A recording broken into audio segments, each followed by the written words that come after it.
Hello అండి అందరికీ.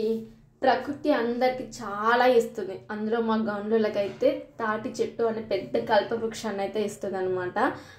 తాటి చెట్టులో యూజ్లెస్ అంటే ఉపయోగపడనివి అయితే ఏమీ ఉండవు. ప్రతి ఒక్కటి ఆకు, కాండం, వేరు, కాయలు, పండ్లు ఏవైనా సరే ప్రతి ఒక్కటి యూజ్ అవుతుంది అనమాట. చరిత్రలో కూడా తాటి చెట్టు గురించి చాలా పెద్ద స్టోరీ కూడా ఉంటుంది.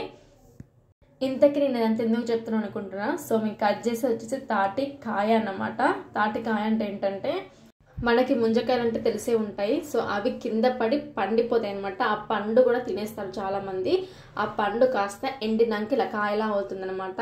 సో దీనికి కట్ చేయడానికి చాలా వేరే ప్రాసెస్ అయితే ఉంటుంది. సో మాకైతే తెలియదు కాబట్టి మాకు ఇంట్లో ఉన్న వస్తువులతో కింద మీద పడైతే ఇది ట్రై చేసామన్నమాట. ఫైనల్గా అయితే ఓపెన్ అయింది. ఇది ఎట్లా ఉందంటే కొబ్బరి పువ్వు ఉంటుంది కదా, సో అలా ఉందన్నమాట. మీకు ఏమైనా తెలిస్తే ఖచ్చితంగా కామెంట్ చేయండి.